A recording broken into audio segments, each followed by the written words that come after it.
Vamos a empezar la sesión del día de hoy que lleva como tema la furosemida, un fármaco viejo con nuevas perspectivas.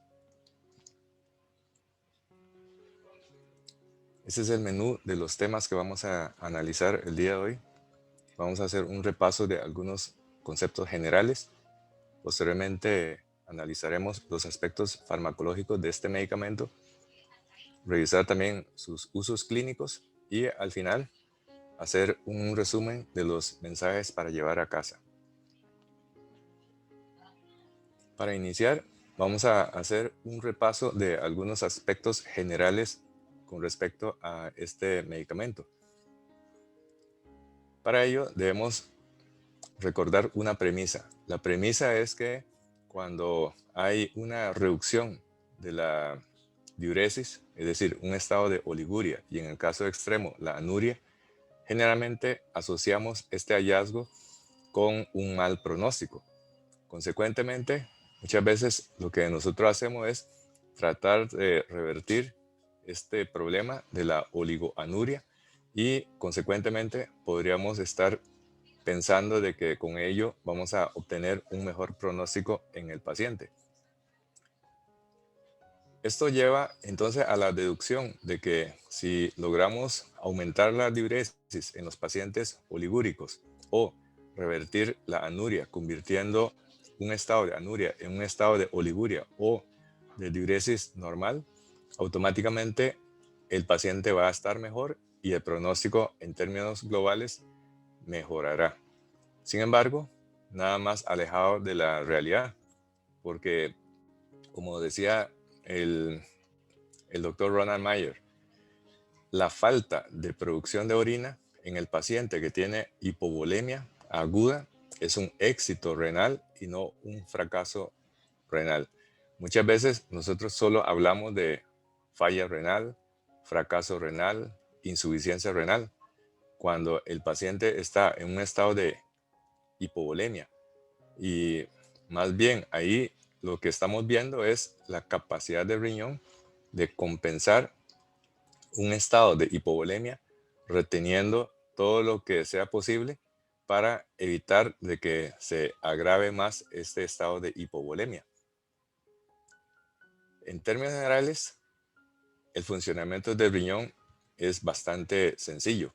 Sin embargo, su funcionamiento ya a nivel fisiológico es mucho más complejo.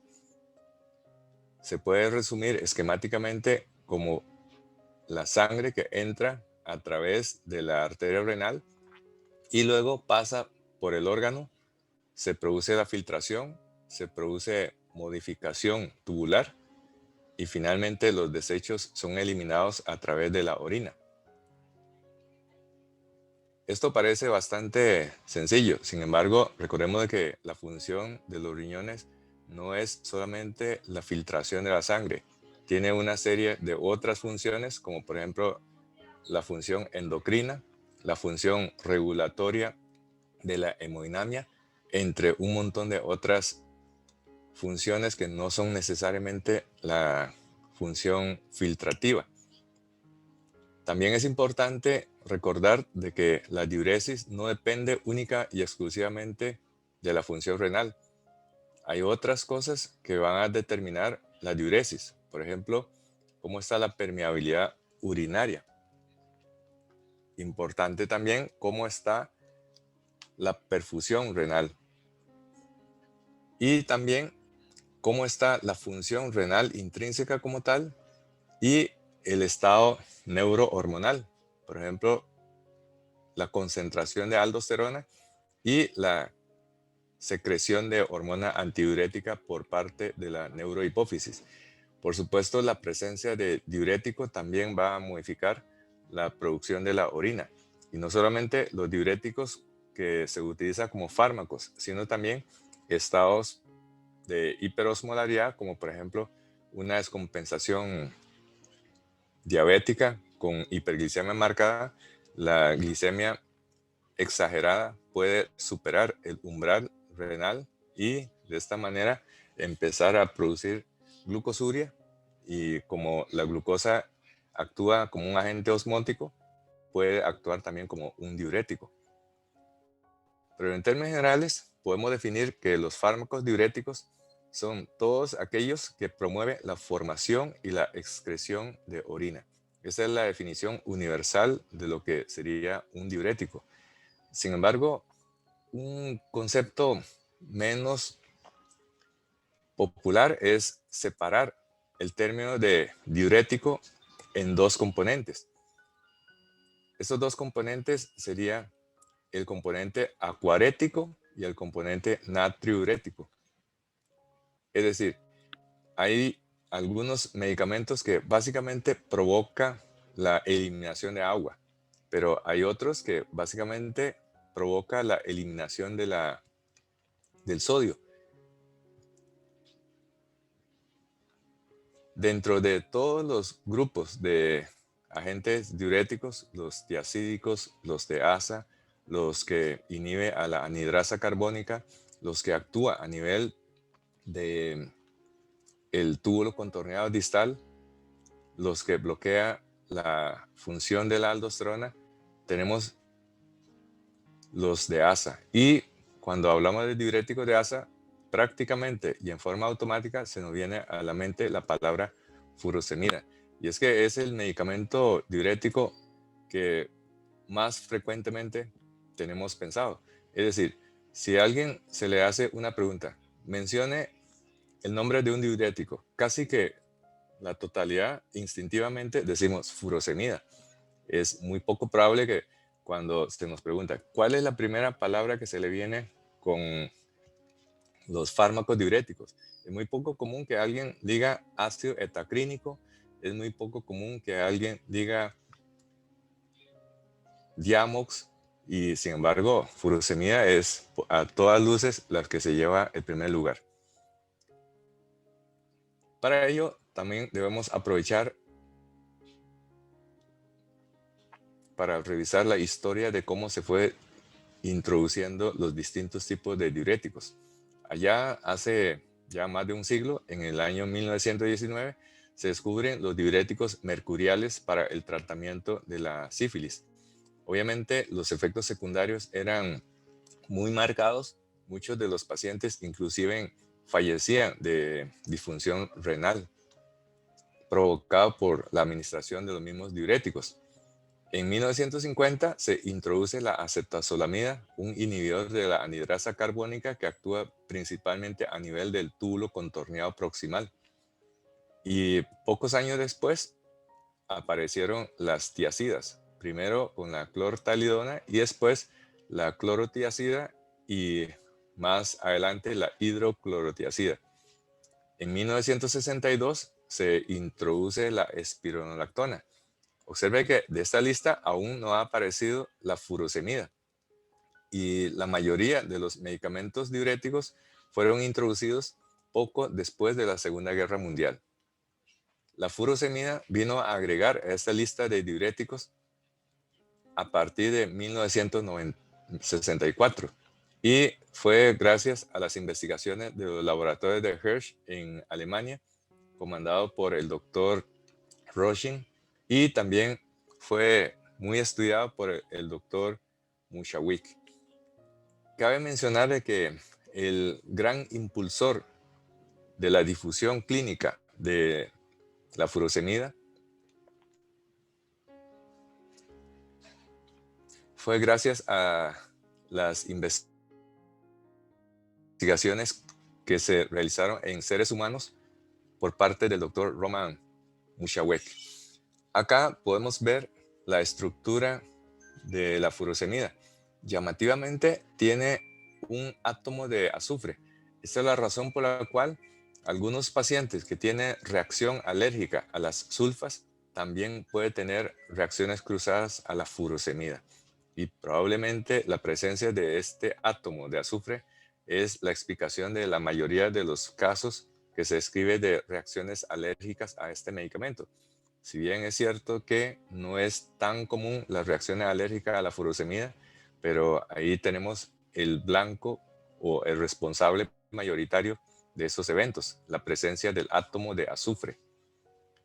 Habíamos dicho de que el doctor Roman Mushawek fue el que realizó la mayor cantidad de los primeros estudios clínicos con seres humanos con la furosemida y se le considera como el impulsor del estudio de la furosemida, y muchas de las indicaciones actuales de la furosemida son gracias a las investigaciones realizadas por el doctor Roman Mushawek. Vamos a hacer un repaso también de la fisiología renal para entender bien el mecanismo de funcionamiento de la furosemida. Los riñones son los órganos filtrativos más importantes del cuerpo. La sangre entra, pasa por la nefrona y primero se filtra y después se produce la modificación post-filtrado a través del sistema tubular y ayudado por la presencia de una red vascular estratégicamente colocada que es la vasa recta. Acá vemos la sangre que perfunde los glomérulos y después sale como la arteria eferente, y la arteria eferente empieza a dar vuelta alrededor del sistema tubular para actuar como un mecanismo para el drenaje de las sustancias que se están reabsorbiendo.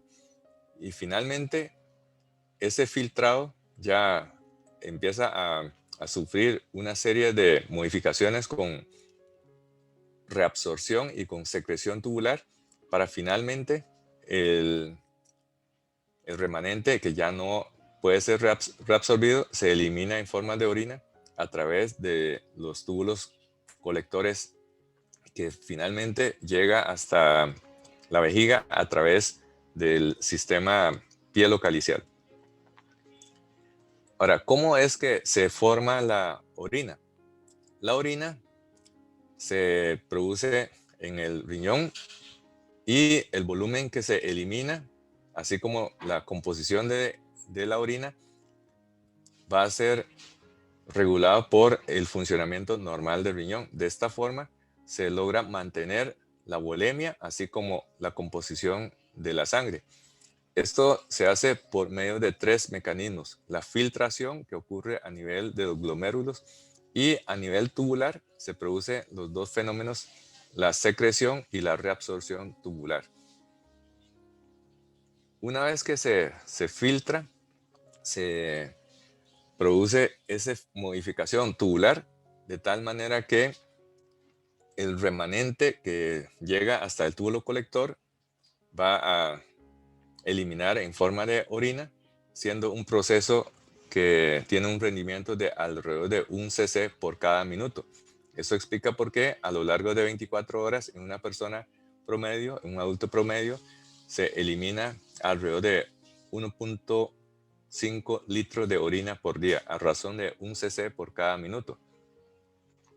Aquí vemos los glomérulos, es el primer sitio donde se produce el proceso de la formación de la orina con la llegada de la sangre a través de la arteriola aferente. Aquí se filtra y después la sangre remanente continúa y sale del glomérulo a través de la arteriola eferente.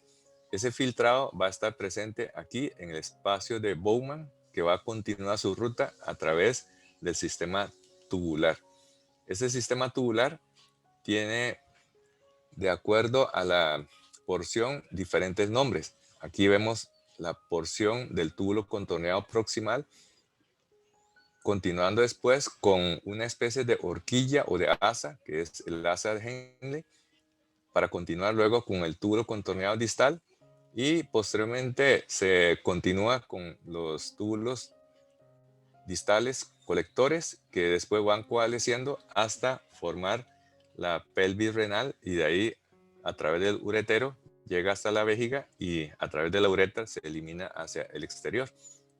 A lo largo de la ruta de la modificación tubular existe diferente población de células.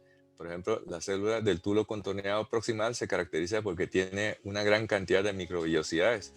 En cambio, ya a nivel de asa Henle, las células tienen otra conformación para tener una permeabilidad diferenciada entre los electrolitos y el agua. Y también a nivel del segmento ascendente del asa Henle es donde nos interesa muchísimo porque ese sitio de acción de la furosemida, las células tiene otra composición y otro método de funcionamiento desde el punto de vista fisiológico. Cuando hablamos de filtración glomerular, una manera indirecta de medir esa filtración glomerular es por medio de la concentración plasmática de la creatinina. Y la concentración plasmática de creatinina, si relacionamos con la tasa de aclaramiento de la creatinina, tiene una curva que es muy característica. Es importante entender esta curva porque acá, por ejemplo, cuando tenemos pequeños incrementos en las cifras bajas de creatinina, se produce una gran pérdida de la capacidad de aclaramiento de creatinina. Por ejemplo, pasar de una creatinina de 1 a 1.2 con un incremento de apenas 0.2 miligramos por decilitro, en realidad ha representado una pérdida muy marcada en la capacidad filtrativa. Por ejemplo, cuando tiene 1 de creatinina, la tasa de filtración glomerular es de alrededor de 90 cc por minuto. Pero cuando ha subido a 1.2, la tasa de filtración ha disminuido a menos de 60 cc por minuto. O sea, una pérdida de 30 cc por minuto en la capacidad de aclaramiento o de filtración glomerular. En cambio, cuando estamos en cifras elevadas de creatinina, pasar de 4 a 8, o sea, un incremento de 4 miligramos por decilitro, observe que prácticamente no hay una reducción relevante en la depuración o en el aclaramiento de la creatinina. Es muy poco lo que se modifica. Sin embargo, es mucho más dramático ver un cambio que pasa de 4 a 8 que pasar de 1 a 1.2. De hecho, estos cambios en las cifras bajas de creatinina son muchas veces pasadas por alto y nos preocupamos más por esta zona que esta otra zona, cuando debería ser todo lo contrario. Un paciente que ingresó con una creatinina de 0.7 y ahora está en 1.1 miligramos por decilitro, ha deteriorado la capacidad filtrativa en más de un 50%. Esta fórmula fue introducida en los 60, es la fórmula de Cookroyd and Gold, y se utiliza como un método alternativo para medir la tasa de filtración glomerular utilizando esta fórmula que es muy conocida y se describe como 140 menos la edad por el peso corporal dividido entre la creatinina plasmática por 72 o por 85, dependiendo si se trata de un masculino o si se trata de una mujer. Un ejemplo para ilustrar esta fórmula y su utilidad y su aplicación, podemos ver en esta pregunta: ¿cuál es la tasa de filtración glomerular de un paciente masculino de 68 años que pesa 70 kilos y tiene una creatinina sérica de 1 miligramo por decilitro? Pues aplicando la fórmula de Cookroyd y Gold es relativamente sencillo, porque sacando el resultado nos llevamos como resultado 70 cc por minuto. Esa es la tasa de filtración glomerular de un paciente masculino de 78 años que pesa 70 kilos y su creatinina es de 1 miligramo por decilitro. Y esto lo utilizamos a diestra y siniestra y con esto hacemos modificación de la dosis de los antibióticos, pero tenemos que ser un poco más cautos con esta fórmula porque se está utilizando de una forma inapropiada la fórmula de Cookroyd and Gold y no es una fórmula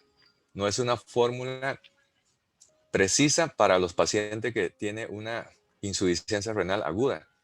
¿Por qué? Por lo siguiente, observe el análisis.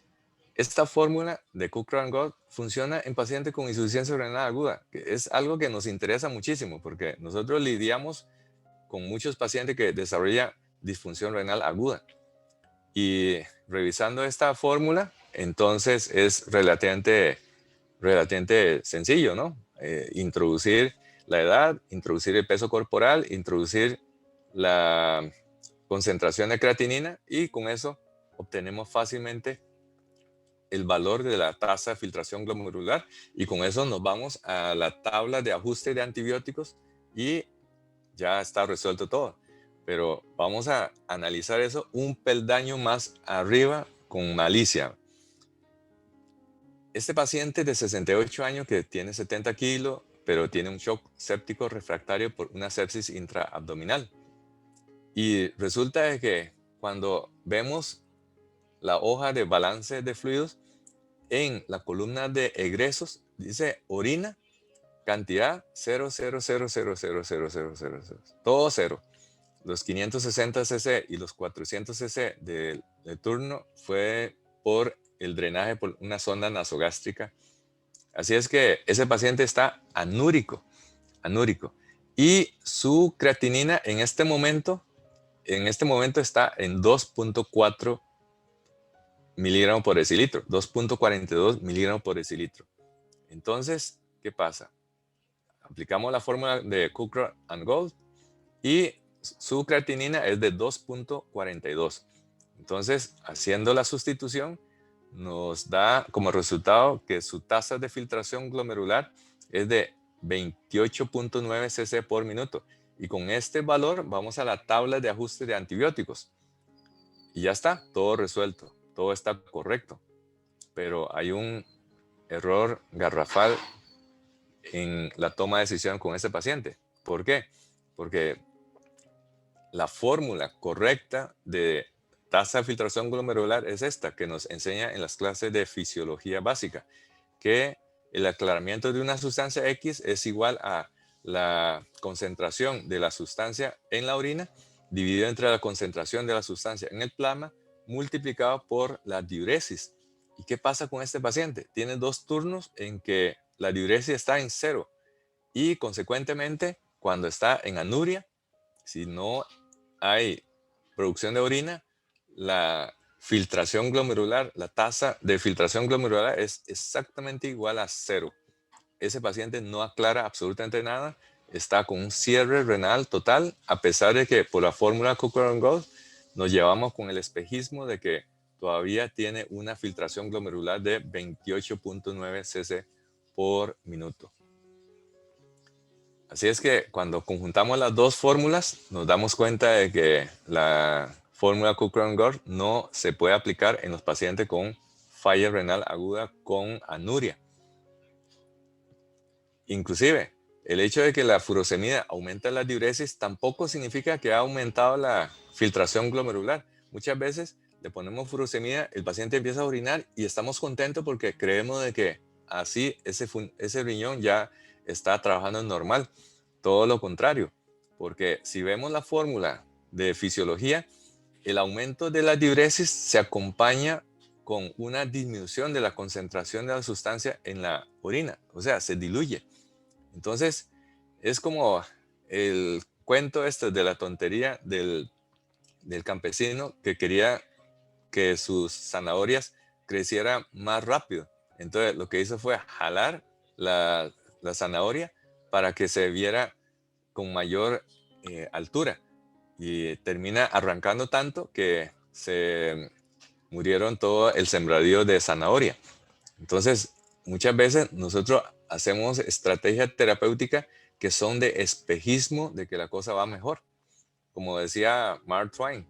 Mark Twain decía, es más fácil engañar a la gente que convencerlos que han sido engañados.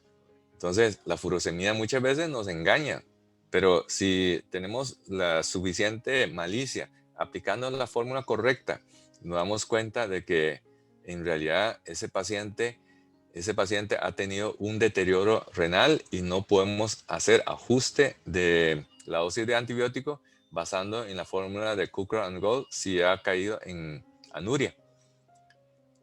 El mensaje que tenemos que llevar es que el paciente orine no significa que esté aclarando mejor.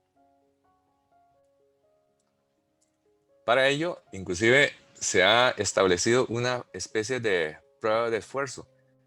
La prueba de esfuerzo lo asociamos con la función cardíaca, pero existe algún método para hacer una prueba de esfuerzo hacia los riñones. Pues se han descrito el uso de la furosemida como un método de prueba de esfuerzo para predicción de la gravedad de la lesión renal aguda. En esta publicación en Critical Care, los autores lo que hicieron fue lo siguiente. Ellos aplicaron furosemida 1 miligramo por kilogramo intravenoso, o sea, es una dosis grande.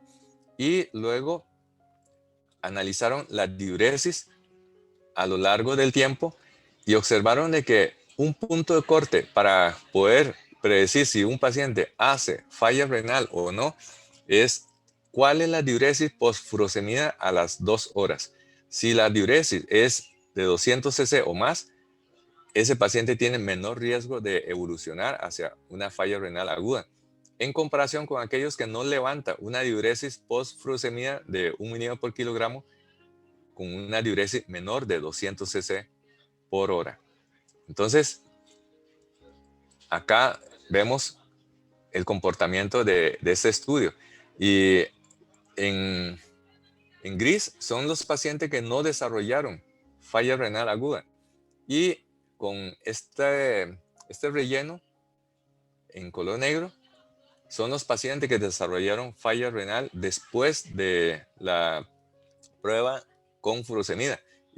Y el mejor parámetro es ver la diuresis a las 2 horas. Vea que claramente los que no desarrollan falla renal tuvieron mayor diuresis, una diuresis por encima de 200 cc en la segunda hora, en comparación con los pacientes que desarrollan falla renal que no levantaron la diuresis de manera relevante a las 2 horas.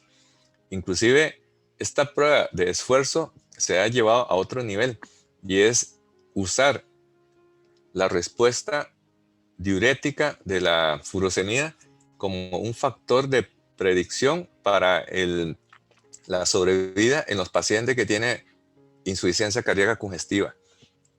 En esta publicación, los autores encontraron de que cuando el paciente orina,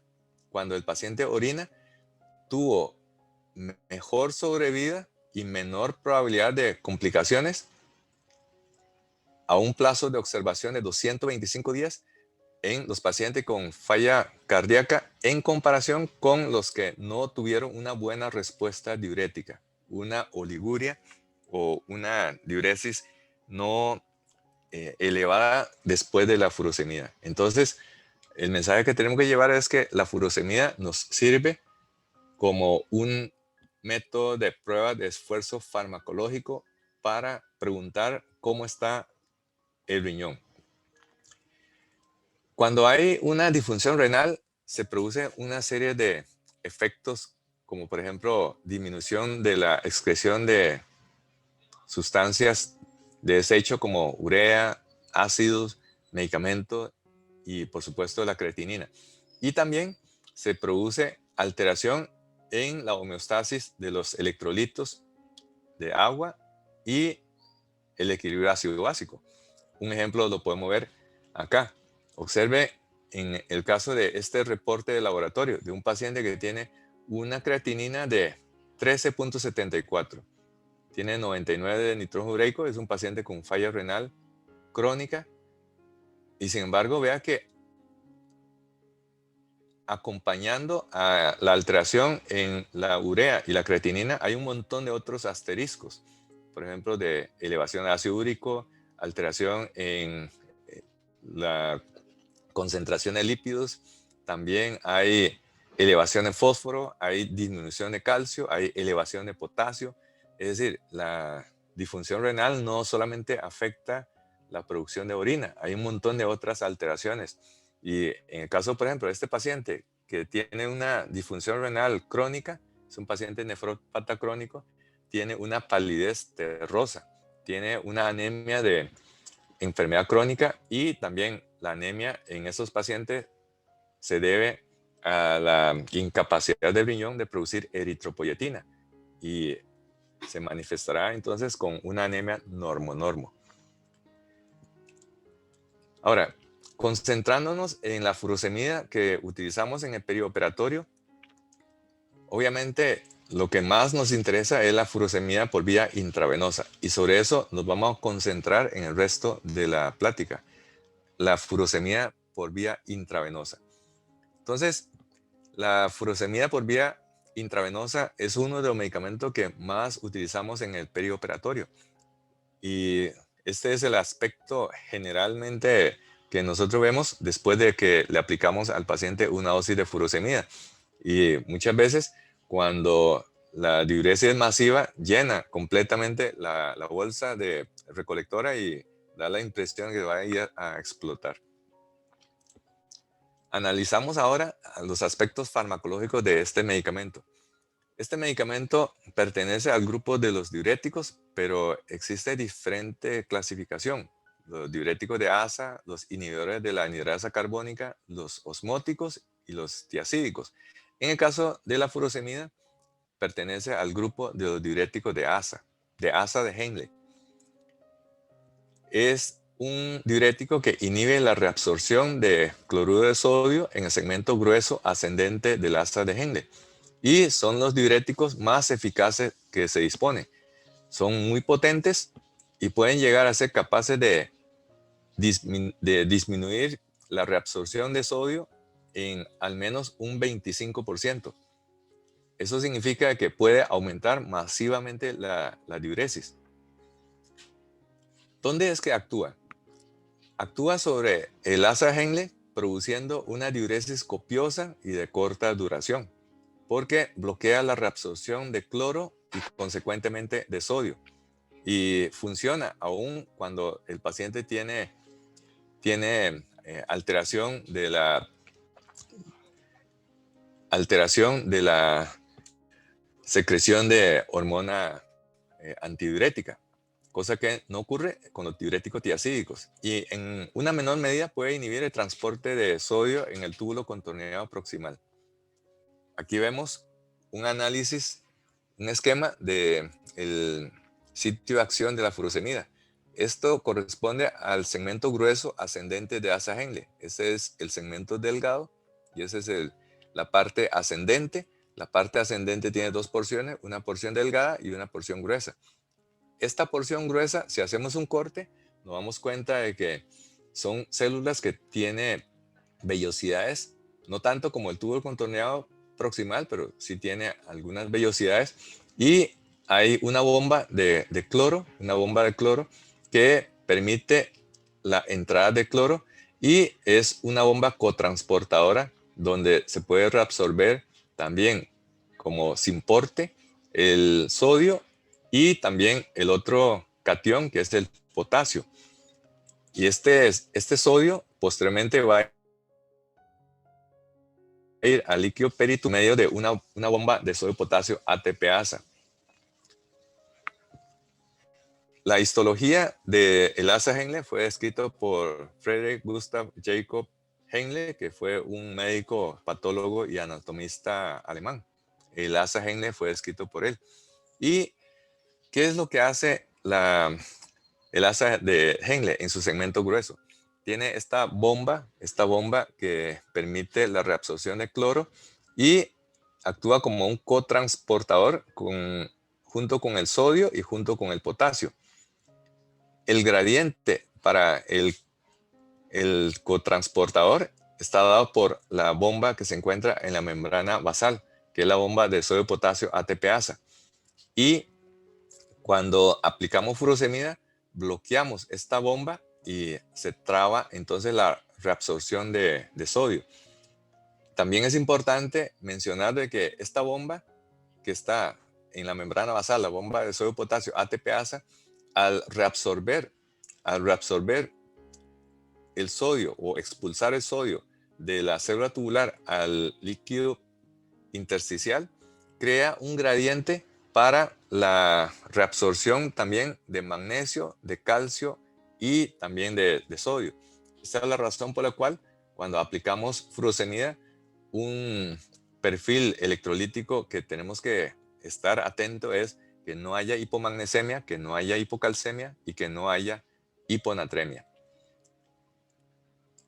El efecto del bloqueo de la reabsorción de sodio es que se acumula el sodio dentro del lumen tubular y de esta forma se produce el arrastre del sodio hacia el resto del sistema tubular.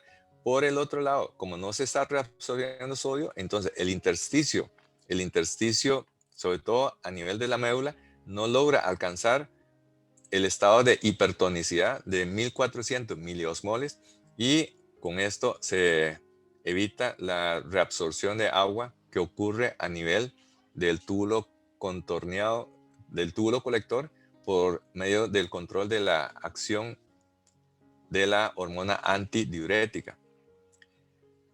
Este asa Henle actúa como un mecanismo de contracorriente. El mecanismo de contracorriente es lo que permite, por ejemplo, a los pingüinos no congelar las patas a pesar de que están en contacto con la superficie fría del hielo, porque la sangre caliente baja hacia la pata y la sangre más fría sube a través de la pata y en su trayecto se intercambia el calor y con esto se logra mantener un fenómeno de contracorriente. De hecho, es el mismo mecanismo de funcionamiento de los radiadores. El radiador enfría por el mecanismo de contracorriente. Y para que este mecanismo de contracorriente tenga eficacia, se necesita que a la par tenga una perfusión sanguínea adecuada. Y esto lo hace a través de la vasa recta. Los vasos rectos lo que hace es ir drenando lo soluto que se está acumulando a nivel del intersticio. Y esta es la razón por la cual la vasa recta se le conoce como el método multiplicador de contracorriente. La consecuencia de la aplicación de la furosemida es que provoca una eliminación muy rápida e intensa de cloruro y de sodio, también de potasio, y el problema es que cuando esto ocurre, provoca un método compensatorio que es de homeostasis y es el incremento o la activación del sistema renina-angiotensina-aldosterona. Se produce un estado hiperreninémico y consecuentemente aumenta la concentración de aldosterona y esto lleva un efecto que se llama el mecanismo de resistencia de la furosemida. A alta dosis incluso se ha descrito un efecto venodilatador directo, reduciendo la precarga. El problema de una eliminación excesiva de sodio es que va a ser sensado por el aparato yuxtaglomerular, que es una modificación en el túbulo distal. Cuando se pone en contacto con el glomérulo, hay una célula modificada que sería la mácula densa. Aquí detecta de que se está perdiendo mucho cloro, mucho potasio, mucho sodio y se va a activar el sistema renina-angiotensina-aldosterona. Y eso significa de que a dosis altas de furosemida y sobre todo cuando se utiliza de forma prolongada, se va a producir un estado que se llama hipoaldosteronismo o hiperaldosteronismo secundario. La respuesta es la opción B. Produce un estado de hiperaldosteronismo secundario y al aumentar la concentración de aldosterona se produce resistencia a la furosemida. Y es un fenómeno bastante común y eso es lo que nosotros vemos. Con la primera dosis de furosemida el paciente orinó a montones. Con la segunda dosis ya orina menos. Con la tercera dosis mucho menos. Y después ya ni siquiera aumenta la diuresis. Ese se llama el fenómeno de la resistencia a la furosemida. Entonces, ¿cómo hacemos para resolver este problema que es bastante común? La resistencia a la acción de la furosemida. Pues hay varias opciones. Obviamente, suspendiendo el tratamiento, suspendiendo la furosemida, se corrige el problema. Reducir la dosis o también utilizar una infusión continua para que no se produzca esos picos y valles masivos de cloro y sodio para no alborotar la mácula densa. Pero la otra opción que es muy práctica para nosotros, en el periodo operatorio es combinar furosemida con espironolactona. La espironolactona va a bloquear el estado de hiperaldosteronismo secundario. Desde el punto de vista farmacocinético, la biodisponibilidad de la furosemida por vía oral es de un 50%. Obviamente, por vía intravenosa va a ser un 100%. Se absorbe rápidamente por vía oral y se elimina por secreción renal. Tiene una vida media que es dependiente de la función renal. Obviamente, si se elimina vía renal y el mismo riñón está trastornado, la vida media se puede prolongar. Tiene una alta unión a las proteínas. De hecho, el 95% de la cantidad de furosemida presente en el plasma está unido a la albúmina y solamente un 5% está en forma de furosemida libre. Esta es la molécula original, la marca original de furosemida. Es comercializado por Sanofi Aventis y se llama Lasix. De hecho, Lasix tiene una explicación, porque cuando se vio su farmacocinética y dinamia, se vio de que la acción dura aproximadamente 6 horas. Por eso, Lasix significa dura 6 horas, dura 6 horas. Entonces, para recordar la farmacocinética en números, cuando es por vía intravenosa, inicia muy rápidamente, 5 minutos ya aumenta la diuresis. Por vía oral es un poco más lento. El efecto máximo es de alrededor de 20 a 60 minutos. Por vía intravenosa se retarda un poco más por vía oral y dura 6 horas. 6 horas. De ahí el término de Lasix. El metabolismo es mínimo por vía hepática y la mayor parte del medicamento se elimina vía renal. El 80% se elimina vía renal. ¿Cuáles son sus efectos secundarios? Como siempre, hay peros. La mayoría se deriva de su efecto diurético, como por ejemplo la hipopotasemia, la alcalosis, la hipocloremia, hipovolemia, disminución del volumen extracelular, hiponatremia. Estos son efectos secundarios que son propios del efecto diurético. Pero también cuando hay alteración grave en el potasio y el magnesio, se puede también generar arritmias y empeorar la toxicidad digitálica. Pero también hay otro problema que tenemos que estar atentos y es cuando combinamos con ototóxicos. La furosemida per se es ototóxica y ni qué decir cuando combinamos con aminoglucósidos. Esta combinación potencializa el riesgo de ototoxicidad y es una ototoxicidad sobre todo de tipo coclear. O sea, hay disminución de la capacidad auditiva. Y este fenómeno ha sido estudiado en múltiples publicaciones. Acá en esta publicación en animales de experimentación, la aplicación de furosemida se ha observado que puede disminuir la actividad a nivel coclear. Aquí, después de la administración de furosemida, hay una disminución de la actividad de las células responsables de la función coclear. Y esto inclusive se puede ver ya en algunos pacientes. Este paciente ve que tiene un implante coclear. Su antecedente único fue que estuvo con shock séptico en la unidad de cuidados intensivos. Hubo necesidad de aplicar durante periodos prolongados y repetitivos gentamicina, infusión de furosemida. Y cuando ese paciente se recuperó de la infección, se quedó sordo. Hubo necesidad de colocarle un implante coclear.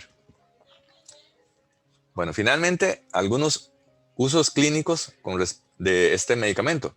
Por supuesto, se utiliza para estados edematosos, para el manejo de la hipertensión, para hipercalemia e hipercalcemia. Recordemos de que bloquea la reabsorción paracelular de magnesio, calcio y potasio. Y esta es la razón por la cual se puede utilizar para estados como hipercalcemia, hipercalemia e hipermagnesemia. Y también para manejo de estado edematoso en falla renal aguda y crónica. La dosis, la duración y los efectos terapéuticos se tienen que visualizar de acuerdo al caso en particular. Vamos a poner un ejemplo de la utilidad de la furosemida en un caso de una complicación anestésica. Se trata de un paciente que tuvo un edema pulmonar post-obstructivo. Este paciente, vea que tiene infiltrados en aspecto de vidrio esmerilado.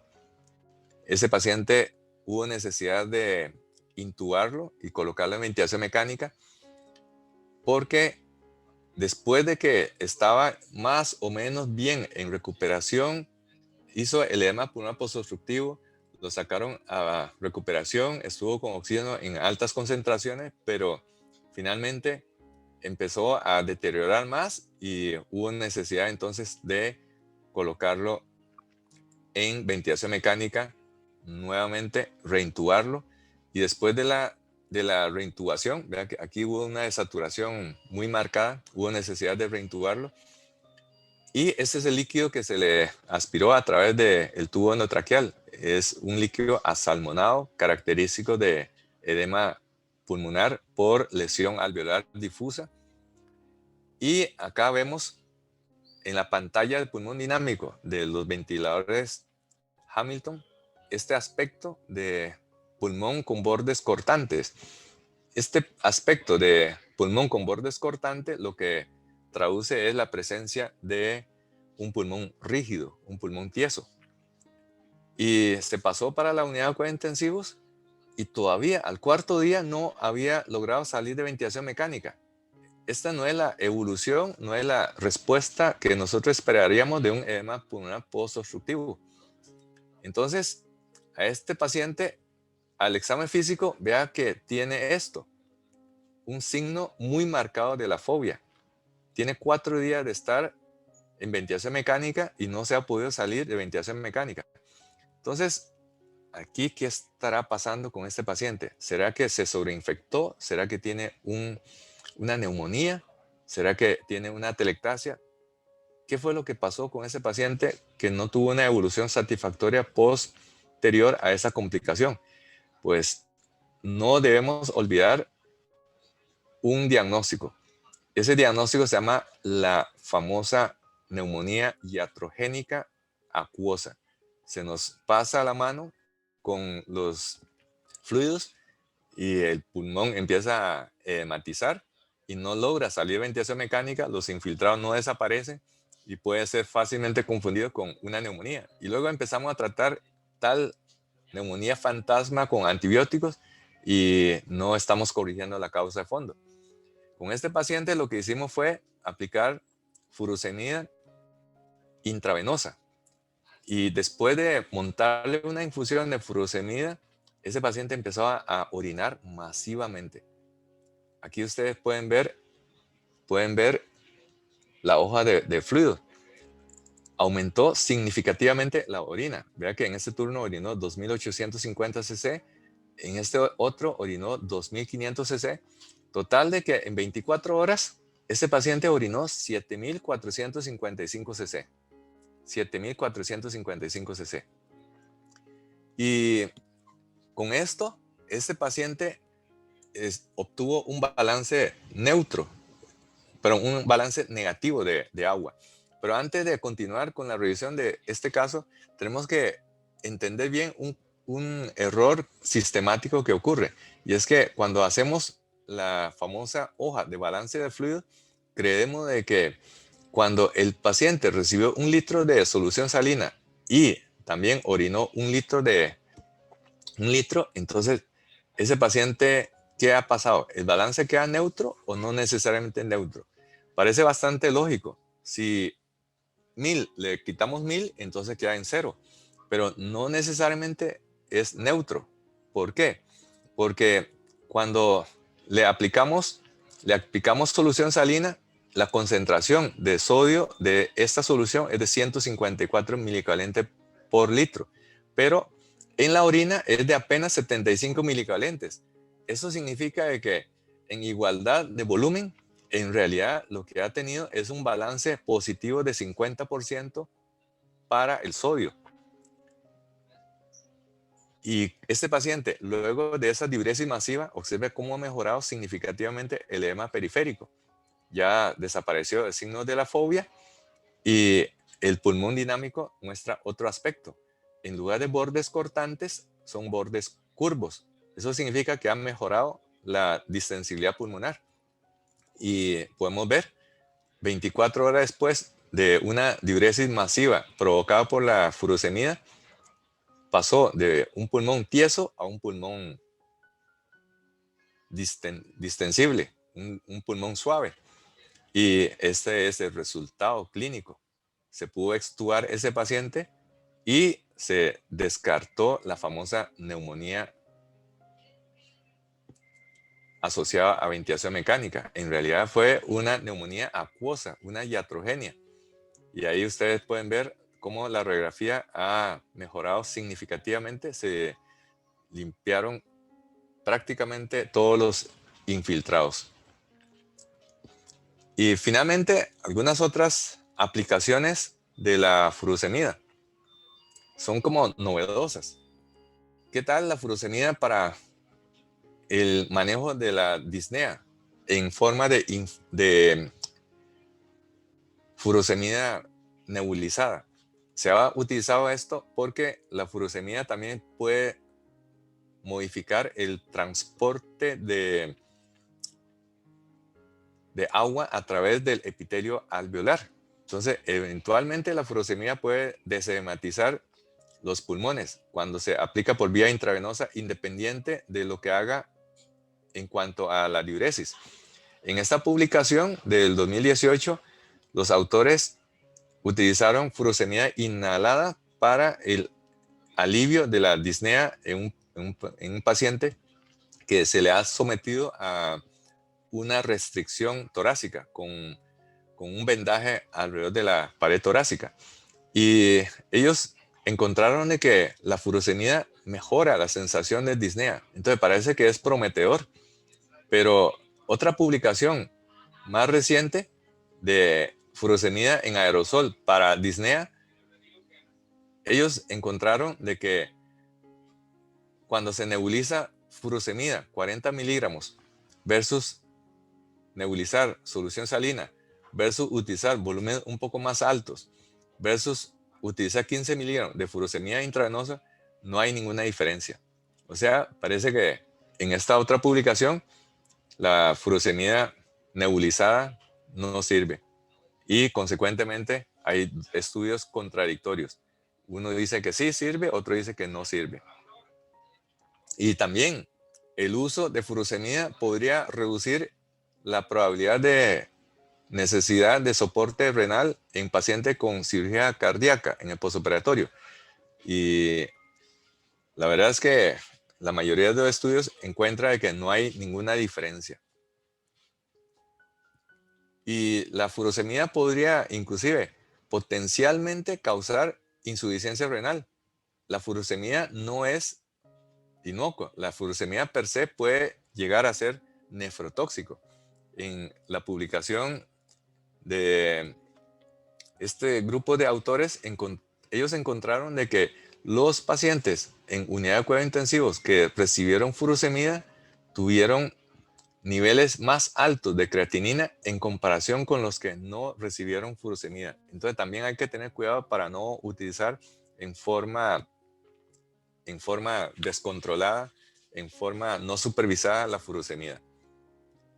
Como moraleja, muchas veces nosotros hacemos algo y solamente pensamos en que hay premios, en que hay castigo. ¿Sí? No, más bien tenemos que analizar siempre, si yo tomo esta decisión, ¿cuál sería la consecuencia?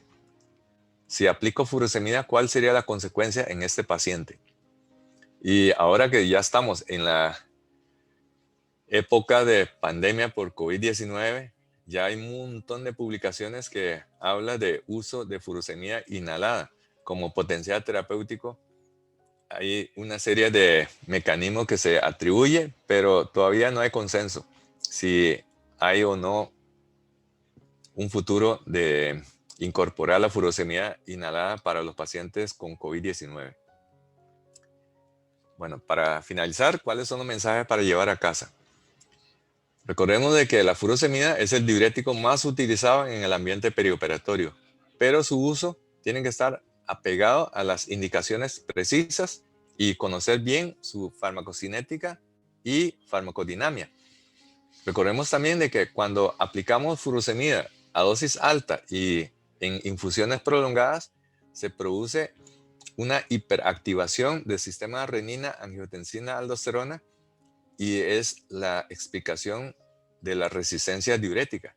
Entonces, si sospechamos de que esto se está pasando y el paciente todavía tiene el estado hematoso no controlado, una alternativa sería la combinación de furosemida con espironolactona o pasar el método de aplicación en bolos intermitentes de furosemida a un método de furosemida en forma de infusión continua. Otro mensaje importante, es como un llamado a la acción muy importante, es tener cuidado con la fluidoterapia desmedida. Esta alternativa es quizás la medida más efectiva para no tener que utilizar la furosemida en la mayoría de los escenarios en el perioperatorio. Si no provocamos una congestión iatrogénica, no hay necesidad de estar poniendo furosemida a la mayoría de los pacientes en el perioperatorio.